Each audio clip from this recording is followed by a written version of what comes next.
Welcome back, innovators. I'm Rob Nichols from Rob Nichols Companies here at the Eagle House in Boston, Massachusetts. This property is a 4-bedroom, 1-bath that my wife and I decided to fix and flip. This was one that we decided to do quickly. We were able to complete it in 4 weeks. And with the market being what it is right now, I think it's super important that you have a strategy that fits the times. On this one, it was not a gut rehab. It didn't require a lot of heavy lifting, and we were able to finish it in 4 weeks. You've got to move faster than the market to recession-proof your flips. And as a result of that, we took this 4-bed, 1-bath and really just gave it a nice facelift. We blended the old with the new and made it an amazing space that I can't wait to share with you guys. Let's check it out. Welcome to the inside of the Eagle House, innovators. And so as you walk in here, the first thing I want to point out is the staging, guys. I'm a big advocate on staging because it creates an emotional experience for these homeowners coming into the space. It's definitely something I learned early in my career with working as a realtor, working as an investor, and seeing the power of it when people walk in, sit on these sofas, sit in the space and get in the space and get the feel for what it's like to live here. Now let's talk about what we did with the space. This was a dingy living room space with horrible colors and just really dark and gloomy. We put in some new LED lighting in the center of the space. We put in LED lights here as well, recessed lights. We refinished these floors, and again, these floors were actually hidden underneath carpet and tile. Who does that? I don't know, but it saved us thousands of dollars on our budget, guys, and I'm really grateful that we were able to save these floors and bring them back to life. And then we just put a nice fresh coat of paint, new baseboard covers to really, again, have that contrast and make the space feel warm. All right, guys, so let's check out the kitchen here. One of the big things I think is important to note on a flip like this is that we had to blend a lot of old with new. And as a result of that, if it's not broken, why fix it? You also have double-sided cabinets here. So whoever built this house originally put a lot of thought into how this space was designed. As we blend old with new appliances we installed to touch on what we did. We installed new quartz countertops. Again, I love quartz because it's durable. I highly recommend it for all your flips, which takes us over into the eat-in kitchen space / dining room. You know, this is a smaller table, but if you look at the space, you actually could fit a larger table here, and this kind of replaces the need of having a formal dining room.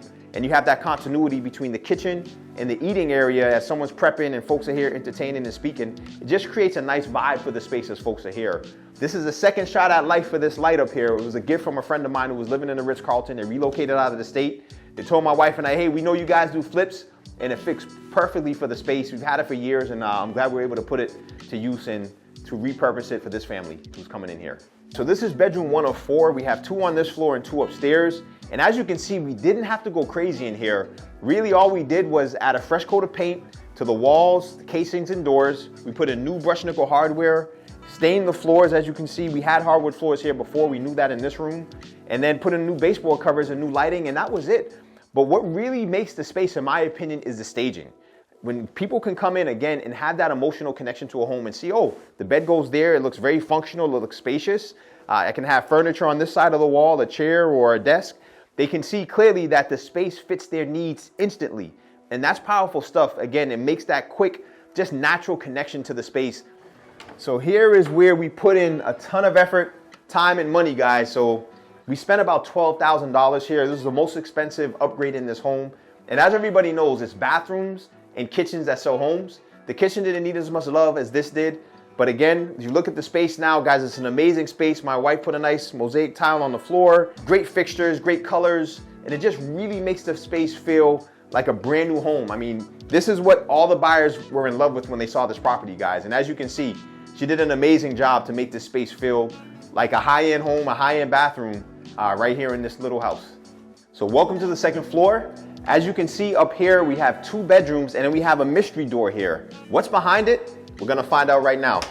Let me show you. So this space in this property is actually directly above the bathroom. And if this was 2021, we definitely would have dormered out this ceiling here and created a second bathroom on the second story. But because of the nature of the market in the recession, we've gotta flip faster than the market. And so we did what we had to do to make sure we were gonna get top dollar to make it a great space for the next homeowner, and left this as a DIY project or a project that they can bring a contractor in and have done to add a ton of value to the living space up here on the second story. Again, super important to understand, this would have probably cost us an extra $25,000, not because of just the bathroom, but because of all of the structural work involved in transitioning this into a functional bath.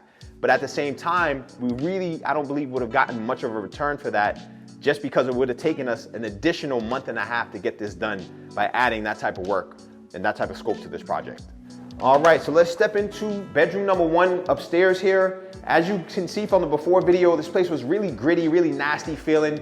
You had dark wood panels on the wall that just made the room feel small and claustrophobic. And we really just wanted to open up the space and not go crazy on the rehab. Again, we only had 4 weeks to do this. And so we started off by putting in a vinyl plank floor, painting the walls a nice off-white. We still have the wood panel in there, but it does add texture. We put in new LED light fixtures, painted all the trim white so it's uniform and clean, put in white baseboard covers, and put in new brushed nickel hardware, and that was pretty much it, guys. This was really about efficiency and speed to really recession-proof this house and make it functional and clean for the next buyer.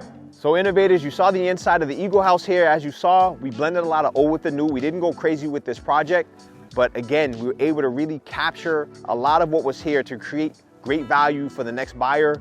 I do have my journal here. I'm big on journaling. I do have it digitally as well, but with journaling, it allows me to remember what was happening in the moments. I can always go back to that day and kind of recollect my day as a whole. And so I'm sharing this today with some of the data and some of the stuff I have in here as we go through the numbers. So we bought this property for $430,000. We put $50,000 into it, and we got it under contract for $595,000, guys. The biggest expense here, again, was the bathroom. We spent $12,000 on materials, labor, electrical, plumbing in that bathroom. The electrical for the rest of the house as a whole was $8,000. We spent $7,000 in the kitchen, $3,000 on the exterior in landscaping, power washing, $6,000 on flooring as a whole between refinishing flooring and installing new flooring, $3,000 on plumbing. We had some repairs that had to be done here, $2,500 for all of the finished materials that you saw within the house, $3,500 for insulation. That was a surprise. That was one we didn't budget, and $5K on paint. So again, it was a smaller project, didn't require a ton. We spent $50K, and I share this so that you guys can apply this model to your business and you understand how you should be thinking about these projects, especially smaller ones when you approach them. With that said, guys, I definitely want to give a shout out to my wife for managing this project from start to finish. She did a phenomenal job managing the team. We did it in 4 weeks. The finishes came out amazing. The look and feel of the house are great, all the way down to the stager, Ryan, who got this stage instantly. I called him on Monday. I'm like, dude, we need to have this listed by Thursday. He had it done by Wednesday. Our photographer, Bobby, great job, Bobby Shakes, man. Appreciate all you guys out here who really make this possible. I really want to thank all of you guys for watching this video today. If you're feeling the videos and you're gaining something from it and enjoying being a part of the community, please comment, like, subscribe, and share. I think it's important that this information gets out there. That really helps the channel grow, and it helps folks get educated and empowered to be in real estate. I also have some cool stuff coming with the mentorship program and some things, so click on the links below if you want to learn more. Thanks again, and stay tuned for more.